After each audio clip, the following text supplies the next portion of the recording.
சென்னை உயர்நீதிமன்றத்தில் தமிழக அரசு ஆம்னி பேருந்துகள் விவகாரம் தொடர்பாக விளக்கம் அளித்திருக்கிறது. முழு விவரங்களை செய்தியாளர் சுரேஷ் ரங்கலாம். சுரேஷ், வணக்கம். இந்த விவகாரத்தின் முழு விவரங்கள் என்ன? வணக்கம். சென்னையிலிருந்து தென் மாவட்டங்களுக்கு செல்லக்கூடிய அனைத்து தனியார் பேருந்துகளும் புதிதாக துவங்கப்பட்டிருக்கக்கூடிய கிளாம்பாக்கம் பேருந்து நிலையத்திலிருந்து தான் இயக்கப்பட வேண்டும் என்று கடந்த ஜனவரி 24ஆம் தேதி போக்குவரத்து துறை ஆணையர் ஒரு உத்தரவை பிறப்பித்திருந்தார். இந்த உத்தரவை எதிர்த்து தனியார் பேருந்து நிறுவனங்களும் ஆம்னி பேருந்து உரிமையாளர்கள் சங்கமும் சார்பிலும் சென்னை உயர்நீதிமன்றத்தில் வழக்கு தொடரப்பட்டிருந்தது. இந்த வழக்குகள் நீதிபதி RN மஞ்சுளா முன்பு இன்றைக்கு விசாரணைக்கு வந்தபோது தமிழக அரசு தரப்பில் ஆஜரான தலைமை வழக்கறிஞர் PS ராமன் தற்போது சென்னையில் சூரப்பட்டு, போரூர், தாம்பரம் ஆகிய இடங்களில் பயணிகளை ஏற்றி இறக்க தனியார் பேருந்துகளுக்கு அனுமதிப்பது என்றும், பெருங்களத்தூரில் பயணிகளை இறக்குவதற்கு மற்றும் அனுமதிப்பது என்றும் முடிவெடுக்கப்பட்டுள்ளதாக குறிப்பிட்டார்.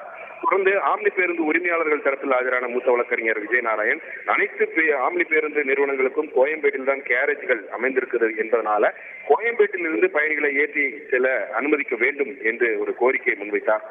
அதே போல தனியார் ஆம்னி பேருந்துகள் நகருக்குள் பயணிகளை ஏற்றிக்கொள்ள அனுமதிக்கக்கூடிய இடங்களில் அரசு விரைவு போக்குவரத்து கழக பேருந்துகளுக்கும் அனுமதி வழங்க வேண்டும் என்று விரைவு போக்குவரத்து கழகத்தின் சார்பில் கூடுதல் தலைமை வழக்கறிஞர் ரவீந்திரனும் கோரிக்கை விடுத்தார்.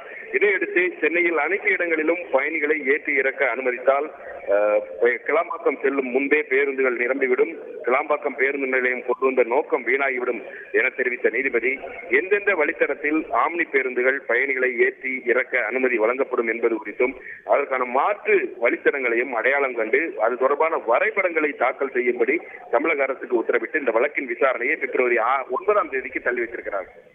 முழு விவரங்களுக்கு நன்றி சுரேஷ். செய்திகளை உடனுக்குடன் தெரிந்து கொள்ள உடனே சப்ஸ்கிரைப் பண்ணுங்க.